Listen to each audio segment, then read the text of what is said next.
السلام علیکم۔ آج کہانی کا عنوان ہے وہ گھر جہاں کوئی بھی زور سے نہیں بولتا۔ چلیں جی شروع کرتے ہیں۔ شہر سے تھوڑا دور ایک پرانا گھر تھا۔ لوگ اس کے پاس سے گزرتے ہوئے بھی زور سے بات نہیں کرتے تھے۔ اس لیے نہیں کہ وہاں کوئی خوفناک بھوت تھا، بلکہ اس لیے کہ لوگ کہتے ہیں وہاں کوئی سن لیتا ہے۔ اس گھر میں سعد رہنے آیا۔ سعد شہر سے دور رہنا چاہتا تھا کیونکہ اسے تنہا رہنے کی عادت تھی۔ مکان مالک نے صرف ایک بات کہی، رات کو اگر کوئی آواز آئے تو کوئی بھی جواب مت دینا۔ سعد نے بات سن لی پر سیریس نہیں لی۔ اسے لگا یہ پرانی سوچ ہے۔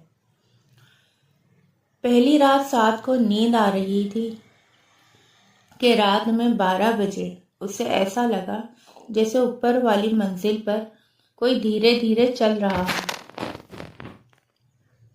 قدم بہت ہلکے تھے، جیسے کوئی کسی کو جگانا نہیں چاہتا ہو۔ سعد نے گھڑی دیکھی تو ٹائم ہو رہا تھا 12:17۔ آواز بند ہو گئی۔ اگلی رات بھی وہی ہوا اور تیسری رات میں بھی یہی ہوا۔ ہر بار ایک ہی وقت تھا، وہی 12:17۔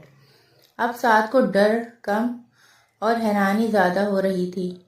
اسے محسوس ہوا کہ جب وہ اداس ہوتا آواز زیادہ قریب ہوتی۔ سعد نے پڑوسی سے پوچھا۔ پڑوسی نے کہا اس گھر میں پہلے ایک بزرگ رہتے تھے۔ وہ رات کو اٹھ کر گھر چیک کرتے تھے کہ سب ٹھیک ہے یا نہیں۔ سعد نے پوچھا پھر؟ پڑوسی نے نیچے دیکھتے ہوئے کہا ان کا انتقال نیند میں ہو گیا۔ ایک رات سعد بہت پریشان تھا، زندگی سے تھک چکا تھا۔ 12:17 پر جب آواز آئی، سعد نے دھیرے سے کہا سب ٹھیک ہے۔ آواز رک گئی۔ اس رات سعد کو بہت گہری نیند آئی۔ اب یہ روز کا معمول بن گیا۔